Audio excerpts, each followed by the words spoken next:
আজকে আপনাদের সাথে শেয়ার করব এমন একটা রেসিপি যারা নাকি ডায়েট করছেন, মনে করছেন যে না খেয়ে থাকবো। কেন না খেয়ে থাকবেন? মোটেই না। তো চলেন তাহলে আজকে আপনাদের সাথে শেয়ার করা যাক। আসসালামু আলাইকুম, হ্যালো ভিউয়ার্স, আপনারা সবাই কেমন আছেন?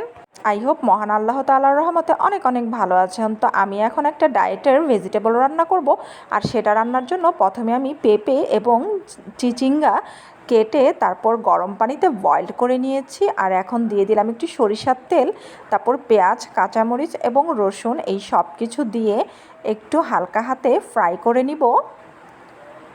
এই যে নেড়েচেড়ে একটু ফ্রাই করে নিচ্ছি। তারপর এখন দিয়ে দিব চিকেনের টুকরো কুচি করে সয়া সস দিয়ে মাখিয়ে রেখেছিলাম। সেটা তো প্রথমেই কী করলাম, আমি রসুন কুচি ও সয়া সস দিয়ে চিকেনের যে ম্যারিনেট করে রেখেছিলাম সেটা ফ্রাই করে নিলাম। তারপর দিয়ে দিলাম আমি পেঁয়াজ এবং কাঁচামরিচ। এখন একটু নাড়াচাড়া করে কিছু শুকনো ইনগ্রিডিয়েন্টস অ্যাড করব। তো এখানে দিব আমি লবণ, তারপর দিয়ে দিব গোলমরিচ, আর দিয়ে দিব একটু চিকেন পাউডার। তো এখন আবার ভালোভাবে একটু নাড়াচাড়া করে নিব। আর আমি যে বয়েলড করে রেখেছিলাম সেই সবজিগুলো দিয়ে দিব এখন। তো এই যে দিয়ে দিলাম সবজিগুলো। তো সবজিগুলোকে ভালোভাবে নাড়াচাড়া করে নিব।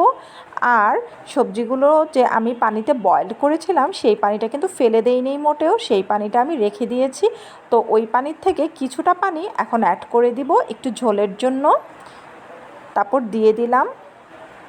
আর এখন ভালোভাবে নেড়েচেড়ে নিচ্ছি। আর আরেক পাশে আমি রেখেছিলাম কর্নফ্লাওয়ার গুলিয়ে, তো সেই কর্নফ্লাওয়ারটা দিব। আর একটু লবণ কম হয়েছিল, আর একটু লবণ দিয়ে দিয়েছি। তো এই যে সেই কর্নফ্লাওয়ারটা এখন দিয়ে দিব। তো এই যে কর্নফ্লাওয়ারটা দিয়ে দিচ্ছি। আর একটু ভালোভাবে নেড়েচেড়ে বয়েলড হয়ে আসা পর্যন্ত রেখে দিব।